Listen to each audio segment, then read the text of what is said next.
Good morning, Austin, and welcome to the Atheist Experience. My name is Ray Blevins. My co-host, Joe Zamecki. And this week's guest is Don Rhoades. Good morning. We're all with the Atheist Community of Austin and is bringing you the Atheist Experience here live to you April 5th. I had to stop and think what day it was. So if it's April 5th and you feel like calling us, the number right there on your screen, and we'll be discussing a wide variety of topics here, so just hang with us, but we'll take your questions and comments live on the air April 5th. I just want to go over a quick couple announcements here for the group, Atheist Community of Austin. Our blood drive here is April 11th, and just go on down to the Lamar Blood Center there and just tell them that you're donating for the Atheist Community of Austin, and then we'll try to develop our own little blood bank for the atheists here and it'd be even funny if some Christians ended up with some atheist blood out there. Who knows? We might even be able to convert a few. Then last week was our lecture with Jay Jacobson with the ACLU, an excellent lecture about separation of church and state through the history of. He actually went in more historical information there that was quite interesting. I didn't know about. Yes, and we do thank you, Jay Jacobson, and hopefully we'll have him back on again here in the future. Our next lecture, which will be April 26th, again at Furs and North Cross Mall at 11 a.m., is Steve Brattoning. It's on the adventures of a naturalist on Noah's Ark, and not at. From my understanding, this is he's got quite an entertaining demonstration there about Noah's Ark, and I've heard a lot of good things. I haven't seen this gentleman yet, but I've heard good things. So, and it's free and open to the public, and they're at North Cross Mall, and that's April 26th. If you feel like joining us, glad to have you out there. I always look forward to seeing new faces in the group. So we'll just go on down the line here. Joe had a couple things you'd like to discuss here. Yeah. First, I wanted to talk about our newsletter. You can get a free copy of this. Is The Atheist? This is our newsletter. We put this out about once a month. Yeah. You can get a free copy by calling our voicemail, and quickly our voicemail number, and I've already forgotten, is 371-2911. Okay, quality publication there, and always has some good articles. We have a couple of other things from Church and State magazine, put out by Americans United for separation of church and state. We have a couple of things. Ex-President Jimmy Carter was interviewed in Christianity Today, which ran March 2nd, and he said a couple of things about state-church separation. That's very good. He said, last year when I was on Pat Robertson's show on CBN, I suppose, we discussed our basic Christian faith. I disagree pretty strongly on some facets of their faith, for instance, separation of church and state. It's contrary to my beliefs to try to exalt Christianity as having some sort of preferential status in the United States. That violates my Constitution. I'm not in favor of mandatory prayer in school or of using public funds or to finance religious education. That was Jimmy Carter saying that. And Carter, a Southern Baptist, added that he's interested in healing the rift between fundamentalists and moderates that has divided that denomination for many years, and noted that he recently invited leaders from both camps to meet at the Carter Center in Atlanta.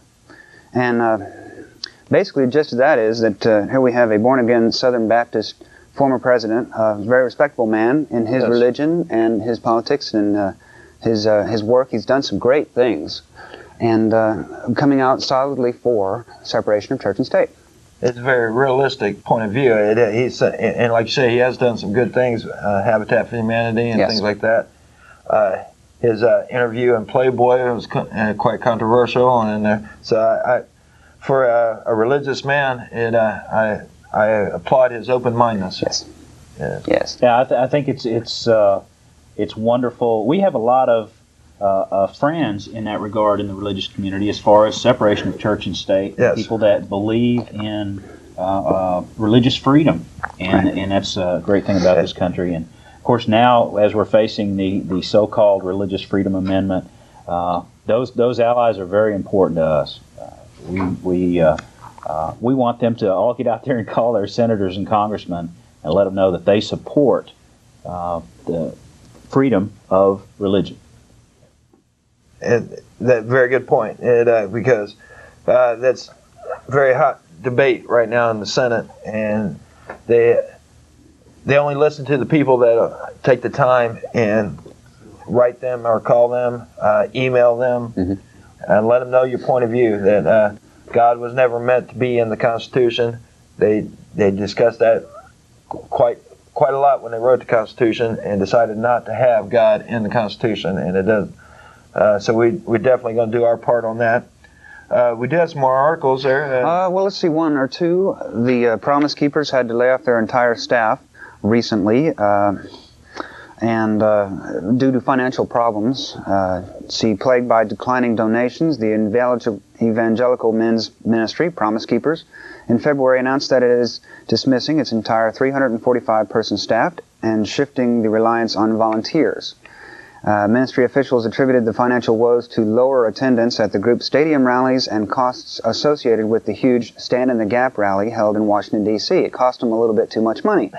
I was there, actually, and I was among a group of atheists who were protesting that, along with other groups, and I can tell you they must have spent a whole lot of money on that, because there was a great deal of things going on. It was a very big production, and they're paying for it. Yeah, well, I heard reports at the time that they were passing the hat quite a bit, as they normally do, and at this particular, their largest meeting, this particular one, the hat was rather light at the end of it. So now they're having troubles. Well, they're laying off their staff, and of course it doesn't mean they're disappearing or disbanding, but we are going to keep an eye on that. Yes. We'll be talking more about the Promise Keepers in the future, too. And like I said, we are all members of the board of directors of Atheist Community of Austin. They're the ones bringing this to the show. We meet every Sunday at 10:30 at the Hot Jumble Bakery at 5th and Lavaca. Again, that's free and open to the public. Excuse me. Now, I totally lost my train of thought. I was going to say something else there. This is April 5th. And that's our number up there. And if you're watching this April 5th, we'd love to hear from you, hear your points of view, how you feel about Religious Freedom Amendment, anything else. We should say a few things about that, just because it's still in the news. And I don't know, what do you think? Well, I thought we would discuss it. I was just, Go ahead. Sorry. No, I thought I was going on to something else here. I brought in a news article myself here. This showed up 2 weeks after, 2 days after our last live show. A gentleman brought up an article about medical research and whether or not faith and religion has any aspect on it. So I thought it was quite coincidental that the article showed up afterwards. But you go just to hit a few highlights of the points. It was saying patients are 12 times more likely to survive open heart surgery if they have religious faith and social support, according to the Dartmouth Medical School study. We contend that that's part of the reason why we're getting our Atheist Community of Austin together, is to give that social support. The atheists never had that social support. So it's the human contact. The religion had, if they did a true study, they would have had a second group, a double-blind study. They had no religion and still had social contact, and I think they would have had the same results. So this is not a true scientific study because they didn't do that. Right. We had a caller that explained a lot about how the questions with the study and why it wasn't a good investigation, but we support scientific investigation of all claims such as this. Absolutely. And there's mortality rate for people who attend religious services once a week or more is 25% lower in men and 35% lower in women than those who go to their house of worship less frequently, concluded a University of California, Berkeley study that was conducted over 28 years. See, they try to convince you, the validity of these studies by using, a university and the length of time. But our point is, the study says that regular churchgoers were more likely to stop smoking, increase exercising, increase social contacts, and stay married. These are all lifestyle choices that you can make without having to bring religion into it. And again, if they had a double-blind study that was showing, I don't smoke, I exercise regularly, I take my vitamins, and I I'm down here every Sunday morning, so it seems like I could qualify very easily, in that same group, and hopefully I think I would live a little bit longer than average and not have religion as any way in part of it. Well, that would be my question. What would be what's their information on people that attend an atheist meeting once a week? Yes. Are they healthier or well, hopefully after yes, that's maybe we'll have to. Our group's only been in existence now, going on our second year. Mm-hmm. After 28 years, we'll see what our nobody died. Yeah, nobody's died in our group yet. And good point. Then to continue on, people who attend religious services at least once a week have stronger immune systems, says a Duke University medical researchers theorize that regular church attendance reduces stress, which is thought to have an adverse effect on the body. Again, it's the social contact, and you don't have to go to a church to go there to relieve stress. You can come down there and raise hell with us. I don't know. In fact, that actually answers that speaks to a theory I had about that, because Sure. What I was thinking, that a good reason behind that is that what do you do when you go to church? You sit there quietly, you don't say anything, you don't party, you don't have fun, you just kind of sit there quietly, and it's almost like meditation for a lot of people. I think if somebody were to do that without the church or at home once a week for about an hour a week, of course it's going to reduce your stress. Yes, Exactly. and we recommend you doing that. Sure. You do not have to go to a church to do that. We do have a caller here. Let's see what. Before we take the Sure. caller, I'd just like to point out that, Sure. that the social interaction of going to church probably has a positive effect on people's health. But there's been a number of studies recently that say humor is really good for people's health. Good point. And they rarely tell good jokes in church. And, Yeah. at least they get much did in the humor one out. I went to. We're having technical difficulties here. Check this out. Oh, all right. We have apparently 2 cameras. It's Yes. a miracle. We're in control, by the way. We're in control of your We're TV. ghosting out here. Yes. Okay. We're going to go ahead and try our phone call while we have the camera going Maybe like it's this. just the monitor. How do you do? Good morning, caller. Hello? Hello. Do we have a caller? We didn't test call this morning. Nope. Oh, we have no caller. Oh, okay. The caller's gone. Never mind. Try back. We'll continue on down with all these different studies here. Excuse me. Let me. Yeah, we got coffee today. Good morning. Excuse me. 3 out of every 10 Americans report that they experienced a remarkable healing in their life, according to a Gallup poll commissioned by the Harvard Medical School. 42% of these surveyed attributed the healing to higher power, while 30% said it was direct result of prayer, either their own or by others. And that again, there's anecdotal evidence is the weakest science. Science will not take anecdotal evidence to support any position, and that's basically what they're saying. They're asking you, if you prayed, did it do you any good? Sure, the people that pray all the time are actually going to say yes, because The whole thing's biased, exactly. yes, and that's like I say, that's pure anecdotal evidence, and that's the weakest argument. And science has to have controls and everything else set down by it. And when they a survey like that would not count as proof that prayer heals anyone or does anything. That's mainly the highlights of that, and I just wanted to give you the highlights on that, just because, like I said, the caller, we didn't have that article at the time, but hopefully that'll help explain not only our skeptical point of view, but a rational, reasonable thought process to come to our conclusions that we reach each and every day to help support our atheist point of view. And articles like this just shows you how biased the media is towards the Christian point of view. And that happens daily, I think. Well, like I said last time, you can't do a controlled experiment on prayer. It's anathema to that sort of thing. And science requires that when you do any kind of experiment like that, if you're going to rely on the results, you have to have a controlled experiment. And it just won't work with prayer.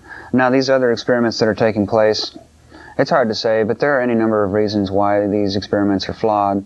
I mean, I'm no scientist, but you know, when they say if you pray often, go ahead and take part in it, or if you don't ever pray, or if you have a problem with prayer, etc., or if you even have family members who pray for you, if you can go in there and say that, then it can't be a controlled experiment, in my opinion. Yes. This is April 5th. We're live. There's our number. Feel free to call in. I'm wondering if we're having technical difficulties. We had a couple callers there, and it hasn't came through to me here yet. We actually needed this up. I don't think that has any control on it. Well, that may have been the volume, but okay. Anyway, but we'll try. We'll try that again. What else? You want to go with your Unsung Atheists? My segment, Unsung Atheist Heroes and Heroines. This week's choice is Marilla Young Ricker. It's hard to see, but there's a picture of her. Never mind. Okay. Born 1840, died 1921. Marilla Young Ricker was the daughter of a free-thinking father and a devout Baptist mother. Of the couple's 4 children, Marilla was the only one who refused to pray or to go with her mother to church. She married John Ricker, a wealthy local farmer, in 1863. They formed another odd couple, for John was a devout Congregationalist. John died only after 5 years of marriage, leaving Marilla a wealthy and childless widow. She never married again. Now that she had the freedom and money to do as she wished, she became active in the women's rights movement and studied law. She kept a home in Washington, D.C. in the winter and in her native New Hampshire in the summer. In 1882, she was accepted to the bar of the Supreme Court of the District of Columbia. Known as the prisoner's friend, Marilla Young Ricker worked many times without pay, even paying attorney costs herself when her schedule did not permit her to take a worthy case. One project she undertook was to end the practice of imprisoning debtors. Judges frequently sentenced petty offenders to a short term in jail plus a fine.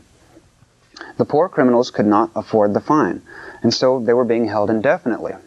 After being appointed Commissioner of Chancery in 1884, she was instrumental in setting poor convicts free, finally ending the custom altogether. She was accepted to the bar of New Hampshire in 1890, to the bar of the United States Supreme Court in 1891, and to the bar of the state of Utah in 1896. She worked diligently for both the Republican Party and for women's rights. A strenuous campaign was organized to convince President McKinley to appoint her as foreign minister to Colombia, but failed. Always outspoken, she defended Elizabeth Cady Stanton, Susan B. Anthony, and Abraham Lincoln after their deaths from the claims that Christians were making about them. She was a candidate for governor of New Hampshire in 1910. She lived long enough to see her dream of women's suffrage come true. Now we have a quote here, it's very nice. Quote, Marilla Young Ricker, quote, "We are called infidels and denounced as unbelievers because we will not march in the ranks of hypocrisy and dance to the music of orthodoxy. We believe no statement which our reason cannot approve. We accept no doctrine which is contrary to common sense. We have confidence in human nature. We believe in truth, justice, and love. We accept life as a blessing and try to make it so. We believe in taking care of ourselves, in helping others, and just and kind to all. And we say to the Christian church, if this be infidelity, make the most of it." Excellent quote. And Marilla Young Ricker. with the point behind these segments is to let you know that there was atheists back in history. The history we get in school is written with the Judeo-Christian influence, and they just sort of skip over the atheist highlights. And we like to inform the public, atheists have been there for years. Yes, making sacrifices. We do have a couple callers here online, and let's go on down and see. Good morning, caller. Hello? All right. Monitor. Hopefully you're there, because we're not hearing anything out here, folks. I know. Dan. Okay, that's good. Let's try number 2. Okay. Good morning, caller. Yeah, we're having technical difficulties here. We're not hearing anything out here. Where's our sound tech guy? Let's get him. Right, Kellen? We We did. He's doing it right. We're doing it correctly. And, well. Sorry, caller. Please call again. We're doing it. We're not hearing anything out here on the floor. We can't hear the callers. Keith. We can't hear the callers on the floor. Anyway. That's all right. Please keep trying to call. And if you were Dan or Mary there, please call again, because we will get the bugs worked out before the show's over. Move on to other things? Yes. It's good. The black color crimes. I kind of like that. Yes. You want to go with that, Don? Yes. Okay, you brought that. This is another organization that we believe strongly in. They're the Free Thought. And this is the publication that they do. From Freedom from Religion Foundation. Right. The publication is Free Thought Today. All right, I misquoted. Sorry. These are crimes of clergy, essentially, and Looking for costs? yeah, I was looking for Texas. They're broken up by states and There's so many of them. countries here, and here we have a Baptist pastor, South Dallas pastor, awaiting trial on charge of sexually molesting a girl. Attempted sexual assault of a toddler. Here's a reverend. I'm sorry. Say that for a second, because we're trying to work out the problems on this, Okay. and they want us to do it right now. Wow. I guess we're on the air, Dan. We're not hearing anything out here on the floor, Kellen, and I don't understand what. Never mind. He's gone. Oh, okay. But we're not hearing anything on the floor. Please keep calling, and sorry to interrupt you, Don. That's okay. If we can't hear them on the monitor, perhaps they can pass along their questions and comments, and we'll. Excellent idea. From our We've done that before. From our floor manager. Yeah, But, Keith. go ahead and continue, because we have another priest here. We have Let's see. We have Monsignor, the pastor of South Texas' largest Catholic parish, retired from active ministry after admitting an affair from a female parishioner. Acknowledged reports of sexual misconduct with a teen more than 20 years ago were true. There was a multi-million-dollar judgment in late January in a sex abuse case in Dallas. We probably read about that all in the paper, I'm sure. It was in the paper quite a bit there. That's one of the big ones, too. He just got sentenced to life in prison, and he can go eligible for parole within 15 years. And it's something. Wait, I interrupt you. I just wanted to interject there. I'm sorry. Here's a faith healer sentenced to 20 years. A Houston jury sentenced this fellow to 20 years in prison for sexually assaulting a girl on 3 occasions. I'm not going to read any of the names, but they're in here. Minister charged, a North Houston youth minister was charged with sending porn over the internet. Episcopal priest indicted for molestation. These are all just in Texas. There's lots of them. And that's just this particular. We appreciate their service there, because the whole point is there's a couple pages here the black color that have a religious slant to the crimes. This nation and international news there or whatever. So we like reaching out to other groups that have our atheist-friendly viewpoint, right? And that is definitely one of them there. Joe pulled up another article that you might have seen the picture in the paper. It was quite humorous. Yeah, this is from the Austin American Statesman just a couple weeks ago. In Monimbo, Nicaragua, a Catholic church was packed with dogs as well as parishioners on a Sunday. Residents of Monimbo, about 18 miles southeast of Managua, take their dogs to church once a year in honor of Saint Lazaro, a leper said to have been saved by his dogs that licked his wounds. Okay, and we all know what leprosy can do with physical contact. It's a black and white pictures. I don't know if it shows it wouldn't too work. well, but they're showing them all carrying their dogs in there to get blessed. Okay, let's see if we can try the phones one more time here. Good morning, caller. Hello. Good morning, caller. And again, we're hearing nothing on the floor. Yes. We know, and they're the ones in there pushing the buttons now. We see a bunch of lights going there. Sorry, callers. This is a live show, April 5th, and you never know what's going to happen. So feel free to give your question to the call screener, the one that's answering it, and they'll feed it through to us, to our floor manager, and we can get your questions onto the air. But at this point, we're not hearing the callers. We can relay your question, though. Keith, can you do a relay? Well, well, we got a call. You're fired. What we want to do is, until we get this fixed, we would like the people in the booth to take the question, pass it out here, and we will deal with it. So there's no reason for us to pick up the line. Yes. So just relay the question. Well, I gotta say, it was one of those mornings there. I should have known it. And I missed out on daylight savings time. I was running late and everything else. So, hopefully, all you folks knew it was daylight savings time and woke up at 9 a.m. to see it, join us. If not, good morning. Yes. Good morning to all the people that are just waking up and channel surfing here. We do have something here. He's getting ready to. I thought he. Caller, when you die, what happens? This is a common question that we get. We don't believe in any afterlife. There's no we don't believe in a soul, so it's not like you have a piece of you that's going to live for eternal.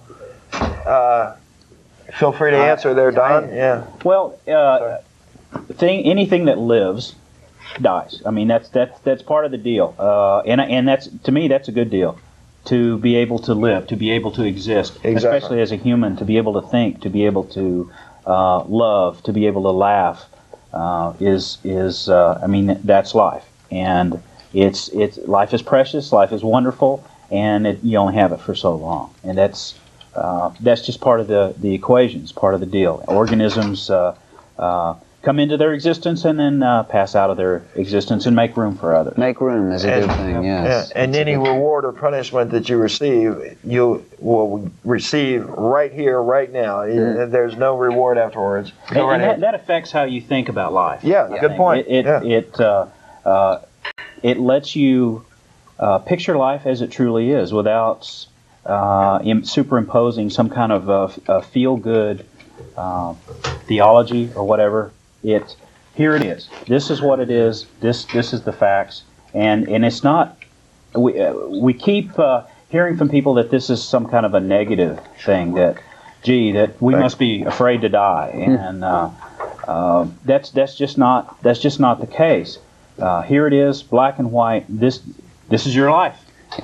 I mean, the purpose of it is what you put into it. What you decide is going to be the purpose. Good point. Your effects are going to be what you work for. I think the afterlife is an idea for people who want to who fear death and want to escape into something nice and pleasurable afterwards. But I want to say, before I was born, I didn't have a problem at all with not existing. Well, so at our camera. Yeah, we're at Rodney. Could we go wide with us? Yes. Thank you. Excellent. No? Okay. Well, somebody, that's all right. Rodney's in charge. We're still, and this is April 5th, folks. Live April 5th. We're still having problems with the phone. I'm gonna get a mic on me, and I'll be the caller and relay Great. what the callers are saying. Thank you. Yes, we're working out the bugs here on relaying what the messages that the call. But please call back, Dan, Mary. I think were the couple of names. We need to cut that off. Are we on now? Yeah. Release that. Okay. I don't know. We're live. They're the ones doing it. We're live today. So, give us a hoot. Yes, we're trying to work out the bugs as we go along here, and we're getting another message fed to us here. It looks like oh yeah. Thanks, Kellen. Yeah, right. Keith has supplied us with some humor, and we're going to test it again. We did it last time, and this is true or false, I guess, right? Yeah. Is this true or not? What do you think, and how crazy does it sound to even be asked the question? Most major newspapers run a special weekly section devoted to atheism. There are no equivalent sections for religious news. True or false? Okay, think about it. Anti-Christian shows, such as the American Atheist Forum, which is now the Atheist Viewpoint, are broadcast by major national networks. Meanwhile, Billy Graham is only able to get on the air through public access TV, which is watched by very few people. On news programs and reality TV shows such as Rescue 911, nobody is ever shown giving thanks to God after surviving a disaster. It's always thank you to the EMS or who else. It is almost impossible to find a shopping mall with a Christian Armory bookstore, while atheist book centers are featured prominently on every corner. While atheist couples who marry rarely have any difficulty finding a place to do so, it is nearly impossible for Christian couples to find a church where they can marry. For that matter, churches themselves are extremely rare, while atheist meeting centers can be found every few blocks. Recently, several atheists have shot and killed Christian priests as they were going to work in their churches. Similarly, atheists are well known for blockading churches on Sunday mornings. Obviously, this is not true.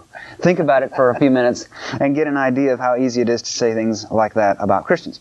And of course, people are free to wear pentagram jewelry, but those trying to wear a cross-shaped earring or pendant to work will be politely told to remove the jewelry or lose their job. Funny. Yes. At all presidential inauguration ceremonies, Madeleine Murray O'Hara, which is not with us anymore, gives a short pro-atheism speech. I guess who would take that over now? I don't know. I'll volunteer. How about one of us? Yeah. Perfect. Sure, we'll take her place. According to Gallup polls, approximately 86% of Americans do not believe in God. Feels kind of spooky, right?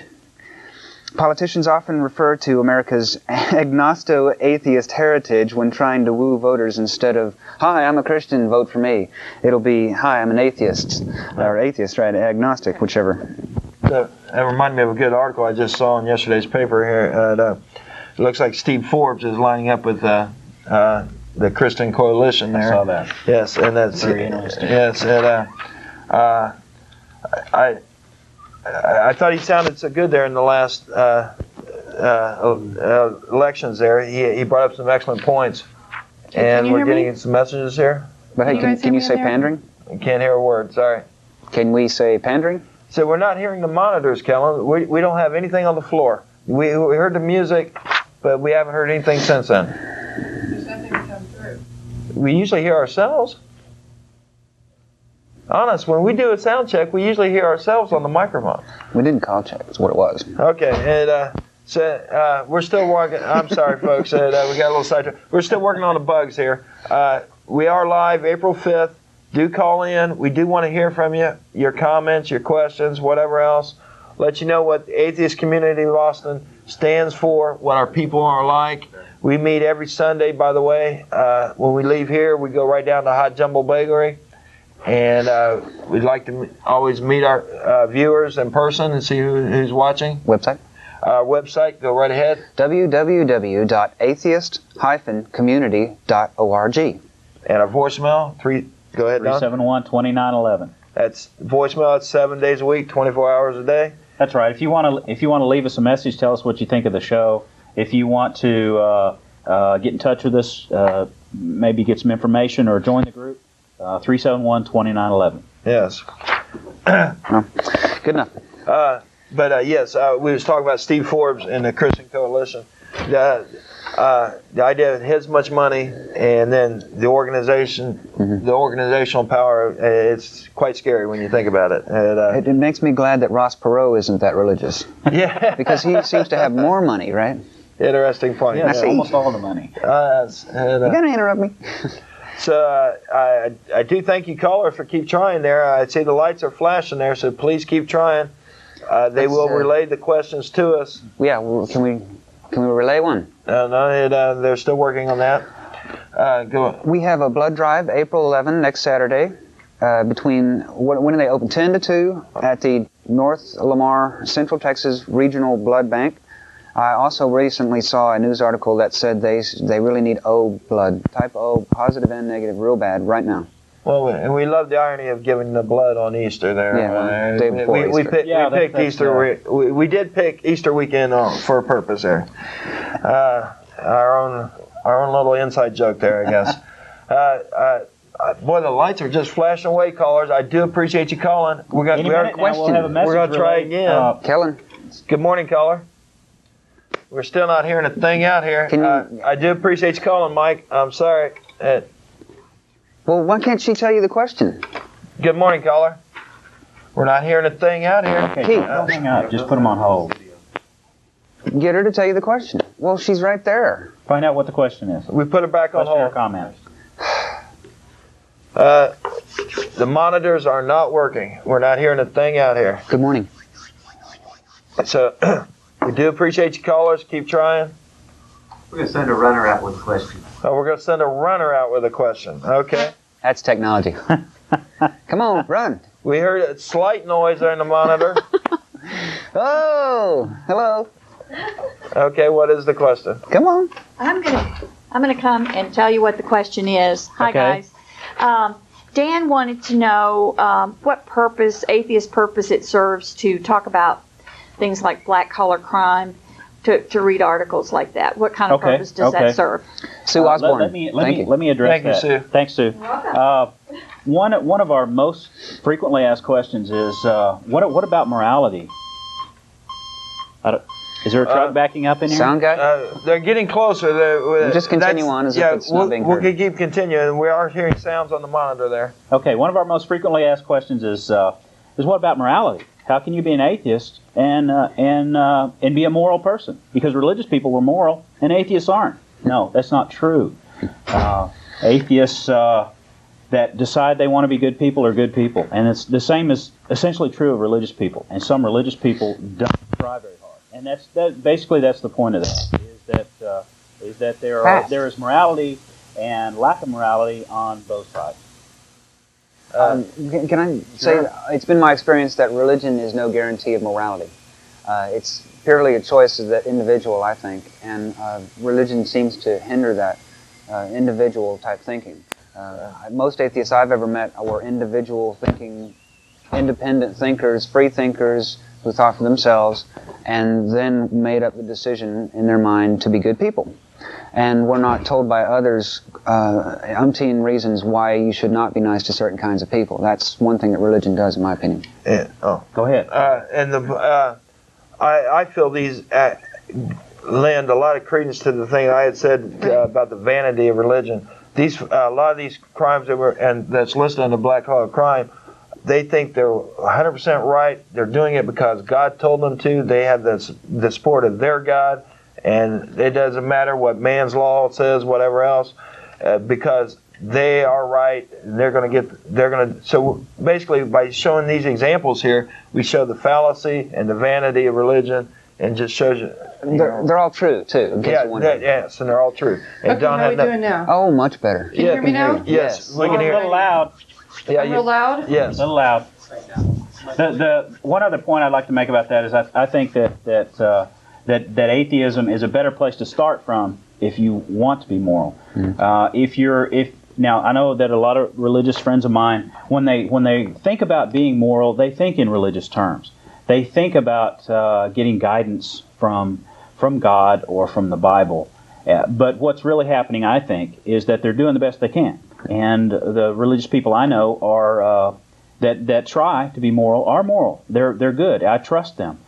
For example, in Luke chapter 19, verse 27, Jesus says to kill unbelievers. And here I am. I'm in the middle of 250,000 Christians, and I'm not afraid because they're trying to be good people. They're not running to the Bible and saying, "Well, here it is. It says that I've got to kill unbelievers." Well, plus it's illegal, but that's true. That's one of the funny little quirks about Jesus that we constantly hear. He was so loving, but one quote there, and there are many others where, sorry, he said some pretty crazy things, and love many oftentimes it was just forgotten. Well, I'm going to try again. One more try here. And caller, good morning, caller.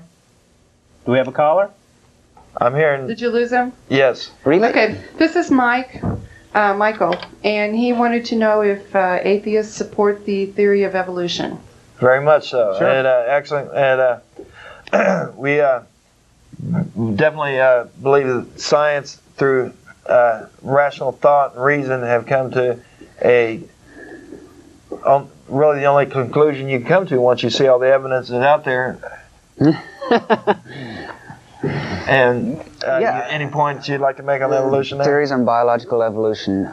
Well, science has been a lot more reliable in finding out the answers to the really tough questions throughout history, and I really think religion has been a great stumbling block to progress in that area. First of all, Giordano Bruno was a person who was tortured summarily by the Catholic Church for his views, which we now know are correct. And it's a good example of how when scientists came up with a theory that is actually verifiable through the experimental method, that actually seemed to contradict much of the religious dogma that had been put out by Christian churches.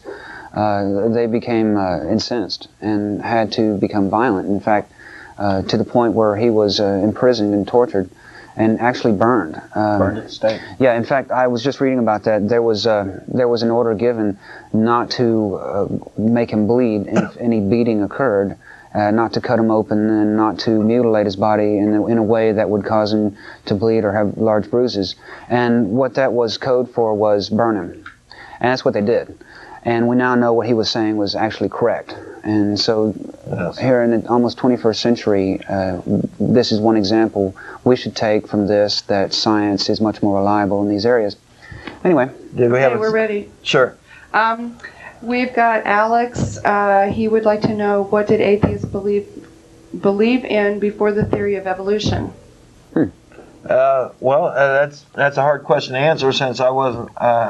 I haven't done the research on that particular, on the history of atheists before evolution. Any conclusions? Beer. Yes.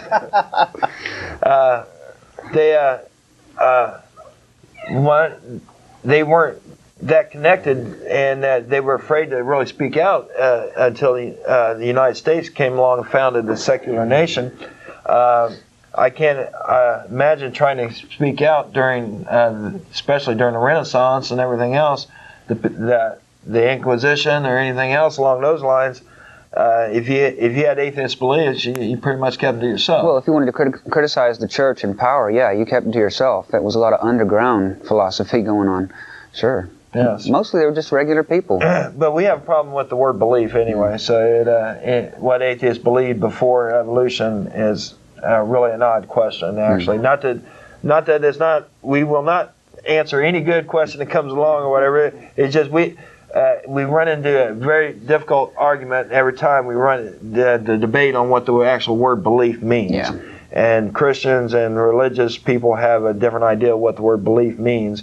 We don't use the word belief for our thinking. It's through rational thought and reasoning that we come to it. So it's. So we still use the word, but we're not talking about religious beliefs. Exactly. Can I say something? Sure can. Cool. I think atheists believed before evolution that we just didn't know. Atheists believed in flat Earth, that the Earth was flat until science proved it wrong. Good point. We believed that the Earth was the center of the solar system until science proved us wrong. I think that's the difference between atheists and people with religious beliefs, is that atheists take in new information and change their line of thinking to accommodate new information, where religionists try to hang on to what they believed in despite new information. Yes. Yes, excellent point there. That was Kellen's voice. She's the producer of the show. She's done an excellent job in there, even though it's not her fault the telephones aren't working. And I see a bunch of lights going there. Yeah, let's get another question. Another question? We've got Melody. If we evolved from apes, why do apes still exist? Oh, yeah. We actually didn't. For that question to be posed like that, that shows you're not 100% you're not 100% up to date on what exactly evolution is. Yes. We have a common ancestor with other primates, but humans are primates now, and just because there are changes, genetic changes and mutations throughout time in biological evolution does not automatically mean that species will disappear. However, it does happen anyway because of changes in environment. But an interesting note is that while human beings, being primates, are very closely related, genetically speaking, to other primates, it's been shown that certain kinds of primates do have capability to have emotions and are very family-oriented mentality-wise. And studies have been done that showed a great deal of human qualities in non-human primates. So that, among other physical qualities and similarities, are very strong evidence that we are closely linked to them. In fact, I read somewhere that the genetics, the DNA of a human is 98 point something? They say 94. 99. Say it. 99. 99% the same. Thanks. 99% the same as a chimp's. Yes. And there's other primates that we're more distant from. Yes. But also when John Kuntz was on, he commented that in the wild you see primates, especially chimps, doing some of the same behaviors that we as humans do. They comfort one another. Yes. They appear to grieve. You know, there's different. I wish I could remember exactly what he said, but we see some of the same. We see familiar things doing human-like things. But see, that's that's a religious viewpoint there on exactly what evolution is.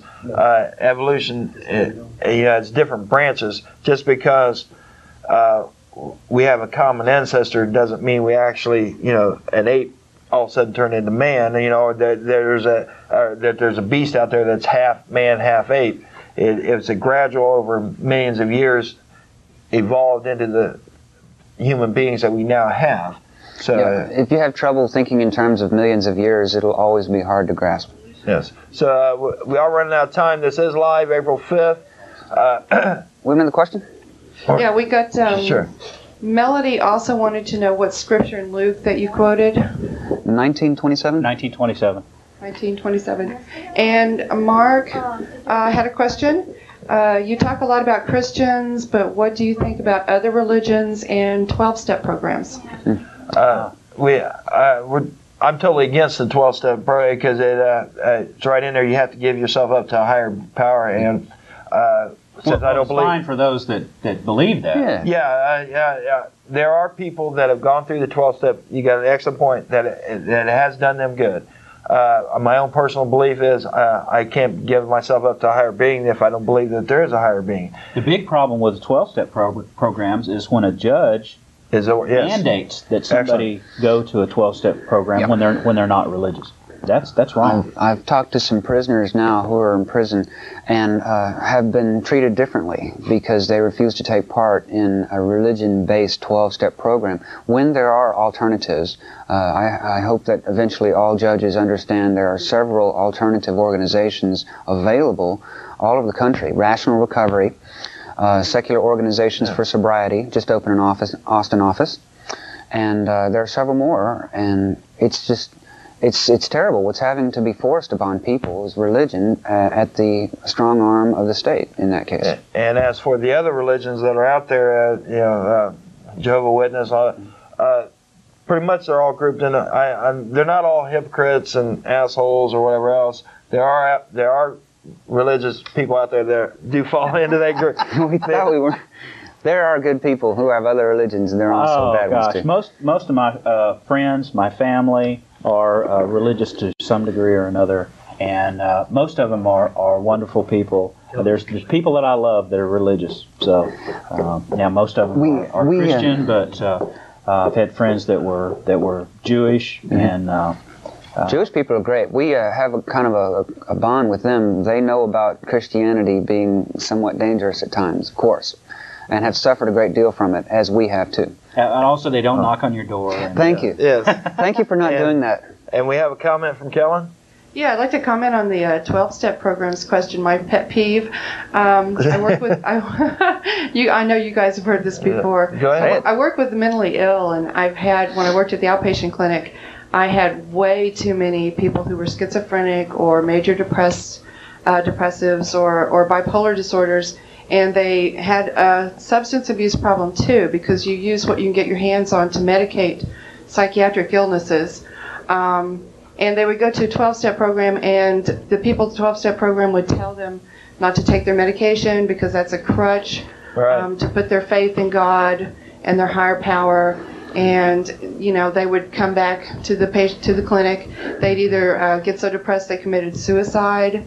They would get so psychotic they would assault someone and end up in jail or back in the state hospital. So my opinion of 12-step programs is really low.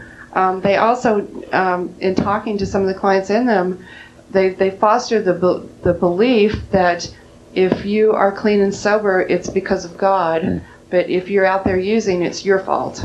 And I've, having watched heroin addicts and other people go through detox, and which is excruciating, and work very hard to clean themselves up and do what it takes to clean themselves up, and then write all of that work and all that effort off to God, has blessed them, is very disheartening. So that's my 2 cents. Thank you. Great. We have another question. If Sure, go right ahead. Yes, we're running. Brendan, if we evolved from apes, which apes became the black, the white, and the Hispanic person? Oh, I thought we got that up. We've already covered that. Yeah. I think they were trying to make a racist comment, and we all have the same common ancestor, from my understanding, and she came from Africa. They've traced the manicotinal DNA all the way back to a female, right? From Africa. Lucy? Not Lucy, Oh, but different. yeah, Lucy's the skeleton that they actually found. They've also had some theories about that the different races are the effects of evolution, the effects of people's moving out of Africa and moving farther north, and their skin lightens up because there's not as much sun up north, to something about vitamin D. So I guess the answer would the be different races are an effect of evolution too. they came afterwards, right? Well, there are different theories. It's important to state also that we're still learning these things. We don't know everything about this yet. I was wondering if I could mention something that there's something pretty interesting that Tell me your voice. yeah, this is Arlo, the sound guy, by the way. Well, I was going to mention, I was reading something really interesting about Go right ahead. darker skin, like the melanin in the skin blocks from UV rays, and it does seem that darker skinned people tend to live in tropical regions, and I think that could be an explanation for when the humans spread out to different areas. Perhaps they varied in simply that way. Yeah, It's and really not we're that talking not that big a deal. tens of hundreds of thousands of years, too. So if anybody's thinking it happened overnight, again, evolution takes so long. If you can't think in terms of millions of years, then you're always going to have trouble with it. Thanks for your comment, Arlo, and I appreciate it. And do we have more questions? Yeah, we have one from Chris. Let me see. Hey, Chris. And this is the Atheist Experience. We're brought to you by Atheist Community of Austin. Okay. Chris wants to know, how do we explain the fulfillment of biblical prophecies? What fulfillment of thank biblical you. prophecies? Thank you. Yeah, you go ahead, Don. I got comments too, man. Yeah, The premise of biblical prophecy, as I understand it, is that you're going to know when you've got a prophet on your hands when they can foretell the future. So you have these instances in the Bible where there's a prophecy in one chapter and then supposedly a fulfillment in another. And a lot of scholars are now saying that, it appears that that some of these are forgeries, that they were written in the later time, at the time of the fulfillment, and kind of constructing the prophecy itself, and the reason they feel that way is because where the errors are. They get the name of the king wrong, or the dates that he was the king. Daniel, I think, is a good example of that. But there's good information out there on that. When science makes a prediction about when there's going to be an eclipse in the future, they're foretelling the future. They're pretty accurate. when spiritualists or religious people make a prediction. Gosh, didn't we just have a deal where God was supposed to appear? Yes, Mark, thanks for reminding me. Yes. The latest prediction here, March 31st, came and went. God's still not, the invitation is still out there. If God, anybody finds God, He's got a spot right here on our show, man. We'll give him it. We'd definitely like to have him on the show. He will convert a lot of atheists on this show. So this would be an excellent ID. This would be an excellent platform. Texas ID, right? But the question was prophecies. Yes.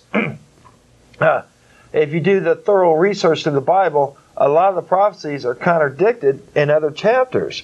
They're saying, like the lineage of Jesus all the way back to King David, there are several different lineages in there, and their attempts to fulfill the prophecy of the Messiah coming from David, and so they're in the virgin birth. Yeah, it's pointless. It's all pointless. Right. Yeah. Yeah. So you have to. Anybody that feels that there is actually prophecies that are fulfilled in the Bible, please call us. Give us the verse and chapter and everything else, and we will do the research and show you that it is not a prophecy. And there's lists of unfulfilled prophecies. Yeah. Yes. There's this one verse that I don't remember the details, but it said that the Nile was going to dry up. Yeah.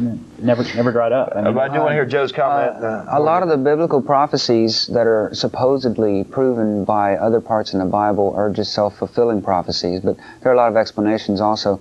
But there are several things that were predicted and to this date have not come true, and many of them should have come true hundreds of years ago, etc., etc. But the Bible itself is basically a tautology. It sets up itself to be accurate sounding, and then it comes along by itself to supposedly verify its own claims. And this just doesn't work in one book. It's just not reliable at all. And we're running out of time, but we do have a new question. Yeah, sure. From Dan. He would like to know if we would accept anyone in our group who had beliefs like Native American beliefs. Well, actually, the group is open to anyone really, but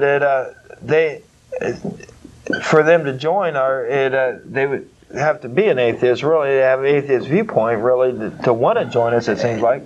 Well, what we said at the beginning was non-theists. Any non-theist is welcome to come sit down with us. If you want to be a member, that's fine. If you have Native American beliefs and they're non-theists, then I think that's what they were saying is Native American supernatural religious type beliefs. Yeah, and if that is what you have, then we would consider you a theist. So if you don't have those supernatural beliefs or a set of beliefs on about the supernatural, then that would be non-theist and atheist friendly. But the purpose of our group is to give a social forum for atheists and atheist-friendly people. So if you wanted to join and have theist beliefs, we would not let you come down there and argue with us every week about the existence of God. We've already passed that point. So if you can accept that point and go past that point and are willing to help us out, we'd be more than willing to have you down here in the group. And I guess we're going out here. This has been April 5th, and we definitely enjoyed having an odd show here. It's Atheist Community of Austin. Our voicemail is 371-2911. You got it. Website, www.atheist-community.org. We're going to the bagel shop after this. Hot Jumbo Bakery, West 5th and Lavaca. Good bagels, good coffee, and good conversation. Bunch of atheists down there, too. Next week, 9 a.m., Channel 16. Thanks. We'll have the monitors working now, too. We love you, Austin.